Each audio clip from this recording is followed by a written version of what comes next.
Mahigit 2 buwan na ang nakakaraan buhat ng ilabas ng Insta360 ang kanilang pinakabagong bersyon ng 360 camera, ang Insta360 Export. At marami na rin ang naging review nito at karamihan dito ay positibo. Kaya napabili ako. Ang problema nga lang, hindi ko alam kung paano i-export ang video nito sa perspektibo na gusto ko.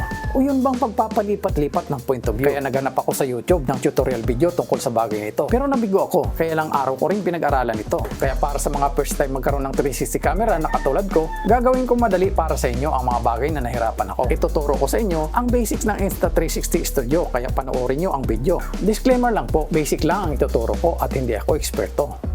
At syempre, bago tayo makapag-edit sa Insta360 Studio, kakailanganin natin ng video. Kasama natin itong Honda CRF310, pati itong Insta360 Export. Gagawa tayo ng video, kaya tara, samahan nyo ako.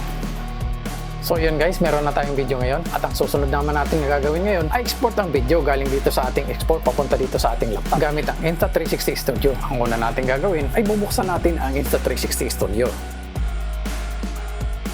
I-connect naman natin ngayon itong camera dito sa laptop gamit ang USB cable Type-C. Piliin natin ngayon ang UDIS mode. Pag nabuksan na natin ang video na plano nating export sa Insta360 Studio, ay makikita natin dito ang pinakaunang frame ng video. Mula dito sa initial na anggulo sa ating video, ay pwede nating baguhin ang anggulo. Gamit lamang natin itong ating mouse. Pindutin lamang natin itong left, hold, click at itutok natin dito sa preview video. Pag inilaw natin ang ating mouse, ay magbabago na rin ang anggulo ng ating video. Pag nahanap mo na ang tamang anggulo, ay maaari mo nang pindutin ang add keyframe. Ito ay matatagpuan sa lower right portion ng ating Insta360. Dito sa ilalim ng ating application ay makikita ang tinatawag na timeline. Ito ang sumisimbolo sa kabuuan ng ating video. At itong white vertical line naman sa dulo ang sumisimbolo sa katapusan ng ating video. Itong white vertical line naman na pwede nating galawin sa pamamagitan ng left hold click ay sumisimbolo kung saan parte na tayo ng ating video.